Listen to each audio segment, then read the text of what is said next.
Ada juga orang bertaubat, tapi bukan nyesal terhadap dosa yang dia kerjakan, malah puas katanya. Dia ngomong sama teman-temannya, saya dulu zaman muda sudah kenyang judi, kenyang zina, kenyang mabuk-mabukan, sudah puas. Sekarang tinggal benernya saja, saya sudah taubat. Taubatnya sih bagus, tapi puasnya itu yang jelek.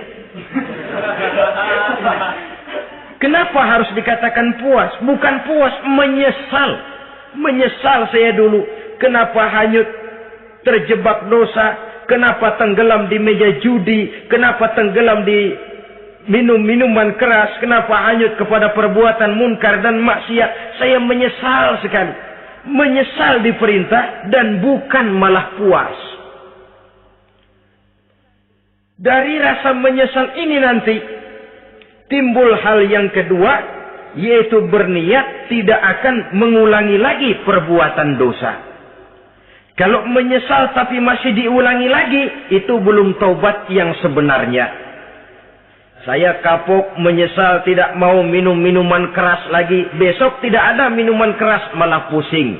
Nyari kesana kemari. Itu belum taubat yang sebenarnya. Jadi setelah menyesal, berniat tidak akan mengulangi lagi perbuatan dosa itu. Kalau menyesal tapi masih diulanginya lagi, itu sama saja dengan main-main. Saudara-saudara kaum muslimin rahimakumullah, barangkali itu yang orang namakan dengan taubat sambal namanya. Kita kalau makan nasi pakai sambal, pedesnya bukan main, repot, marah, ngomel.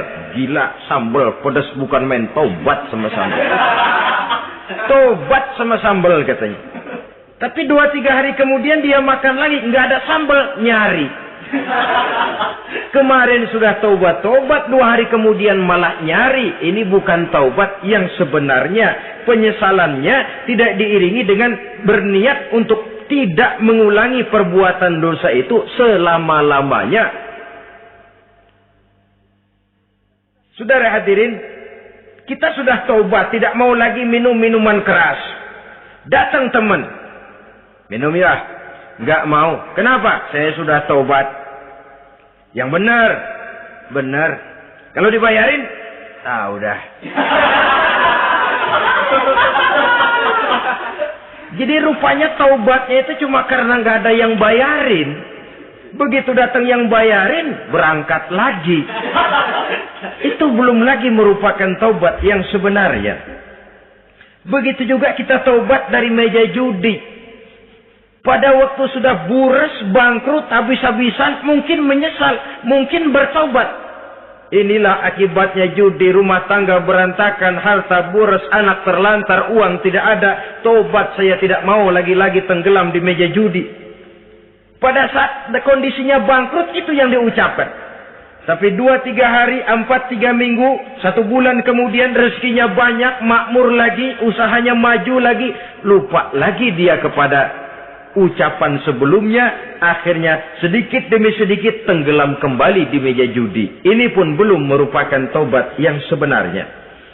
Jadi untuk sempurnanya taubat, yang pertama menyesal terhadap dosa yang telah dilakukan, yang kedua berjanji tidak akan mengulangi lagi, kemudian yang ketiga meninggalkan perbuatan jahat itu untuk selama-lamanya.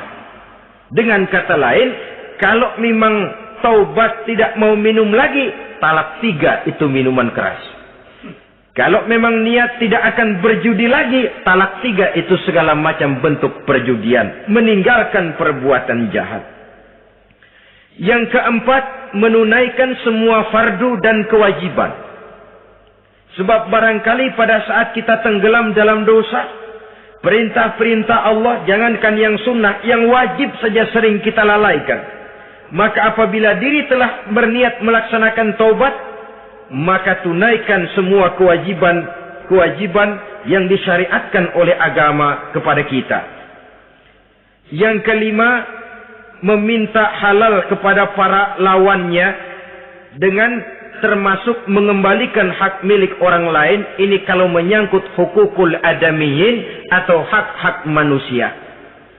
Jadi kalau kita berdosa kepada sesama manusia, Allah belum akan menerima taubat kita kalau kita belum minta maaf kepada yang bersangkutan.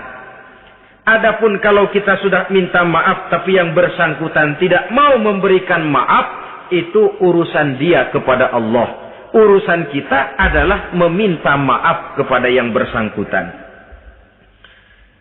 Hal yang keenam, mendidik atau melatih diri untuk bertaat kepada Allah.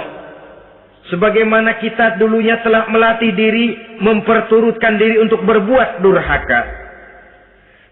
Lalu memperbaiki yang dimakan dan yang diminum. Itu juga merupakan ciri dari orang-orang yang melaksanakan taubat kepada Allah Subhanahu wa ta'ala. Kemudian apalagi memperbanyak istighfar di dalam kehidupan. Disabdakan oleh Nabi, inna likulli da'in dawa'un wa dawa'uz zunubi al-istighfar.